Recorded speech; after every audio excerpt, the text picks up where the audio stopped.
Weather experts are saying there's never been a tornado outbreak over 4 days with so many tornadoes spawned by a single storm system. 62 tornadoes hit North Carolina alone. In Bertie County, there were 11 deaths. Zee Lamb is the Bertie County manager. He joins us on the phone now. Zee Lamb, thanks for joining us. Where were you when these tornadoes hit? I was in about 10 miles from the center of the storm. Okay, and so the centre of the storm, some of the worst affected areas in your county are Askew and Coleraine. You've obviously been through Askew and Coleraine over the last 24 hours? Oh, yes. It was, Askew is about 10 miles, or I guess that'd be about 17 kilometers from Coleraine. And what happened is the storm hit near Askew, the tornado did, and it was about a mile wide, whereas most tornadoes are not very wide, and it continued on the ground for about 8 to 10 miles, and it destroyed 67 homes and substantially damaged another 15 or 17 other homes. So it was very, very wicked storm. So describe to us the situation you've seen in those areas. Okay. Again, 11 people have died. We're used to storms. We're used to hurricanes. We're used to flooding. We're used to small tornadoes, but we're not used to having storms that take the lives of 11 of our citizens. So a lot of people are in shock.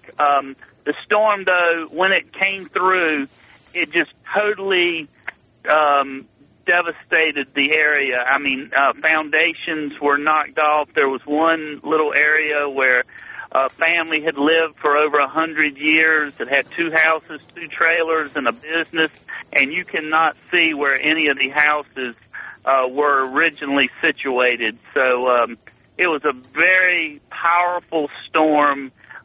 We had gotten some warnings, some tornado warnings. However, I don't think anybody expected it to be as powerful as it was. So even with these warnings, how is it that case that people are still killed? Explain for us the lengths that people go to build kind of bunkers and areas underneath their homes so they can survive it if a tornado hits. Yeah, well, they do that in other parts of the country, in Oklahoma or Kansas or West Texas. But North Carolina is not known for an abundance of tornadoes.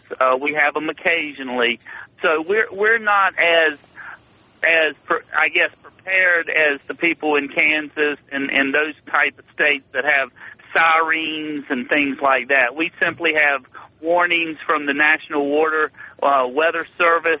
They're broadcast on radio and TV, but in this part of the country, they're usually not as severe. Have people described to you how they saw this coming towards them and developing?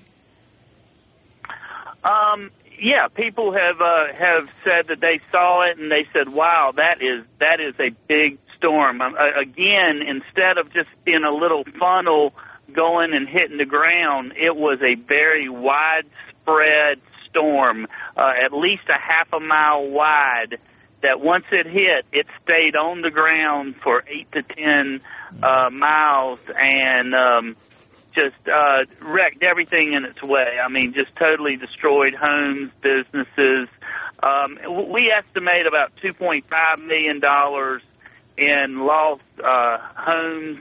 That doesn't include utilities, power, utility systems, and power lines and things like that. That would be additional. But it was something that, you really don't expect that type of severity in our storms, in our tornadoes in this part of the country. Yeah, and you're in a quiet rural area there, not heavily populated. It's the kind of area where everyone knows everyone? Pretty much, yes.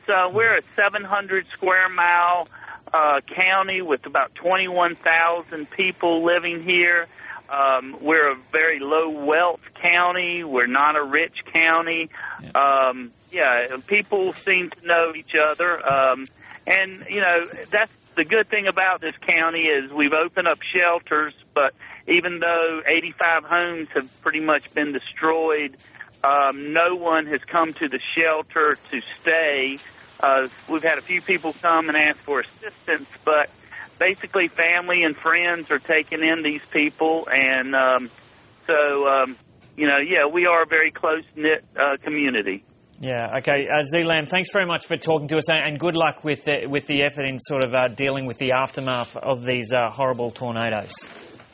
Okay, thank you.